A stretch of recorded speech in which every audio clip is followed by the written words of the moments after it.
Some people don't believe it. Some people don't believe that they are actually able to get their own accommodation.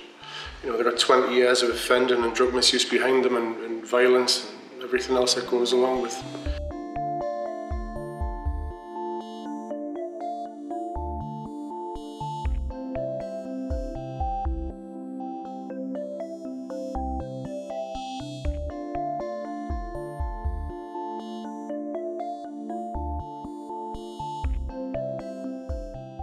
The support in Housing First can cover a wide range of areas in a person's life.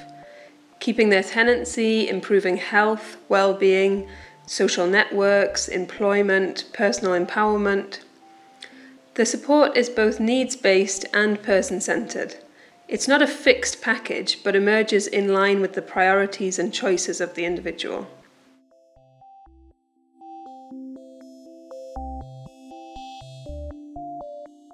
Un usuario accede al programa Housing First, a esa persona primero tiene unos momentos en los que tiene un acompañamiento muy intensivo. Durante el primer día están con él los dos profesionales y durante la primera semana se establecen turnos por los que todos los días se le va a hacer alguna visita en distintos horarios.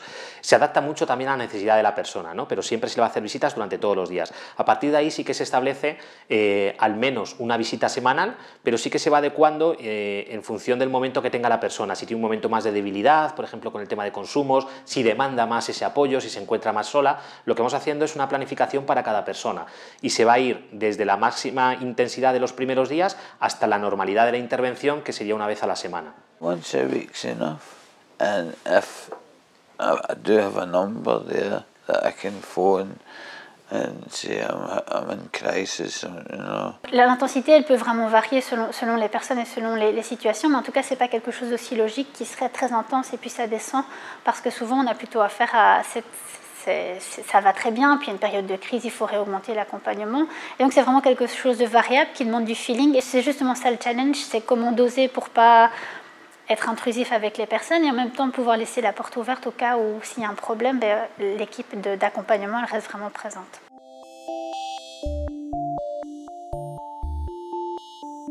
El equipo Housing First es un equipo que cuenta con un ordenador portátil, con un teléfono con conexión a internet y una mochila y prácticamente están visitando a las personas en su domicilio y reuniéndose en sitios pues, como pueden ser muchas veces una cafetería. En travaillant comme équipe mobile, il faut prendre en compte différentes choses, notamment que ce soit avec les personnes qu'on va rencontrer, bien mettre un cadre au niveau du temps qu'on a à consacrer avec eux lorsqu'on les voit.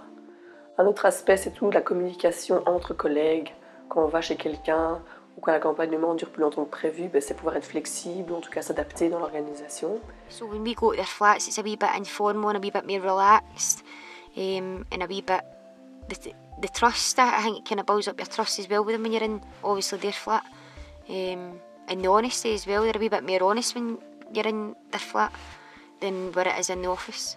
Some days are really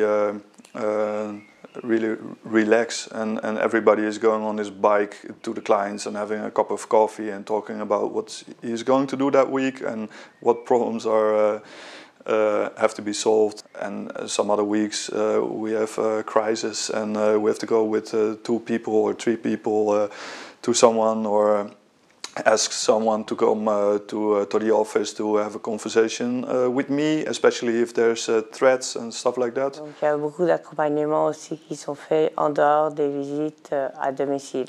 Donc nous les accompagnons, on voit leur assistante sociale, voir leur psychiatre, leur psychologue, on les visite à l'hôpital. Des fois je les vois à côté de mon travail. Sinon ici, mais pour moi c'est le jeudi en fait, l'après-midi. C'est resté comme ça et c'est bien, moi ça me fait... Après il y a le numéro qu'on peut toujours appeler.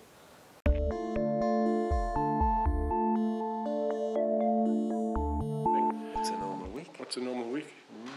That's what I love about this job. There isn't really a normal day, as you say, anything can happen. We do a weekly planner, right? So staff get together and they have a meeting once a week and they plan their week ahead, their set visits and what they're going to be doing.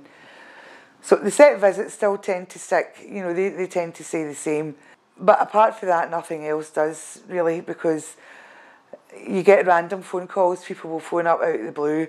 Just it might be telephone advice they're looking for, or they might be deciding they want to meet with someone that day for a bit of support.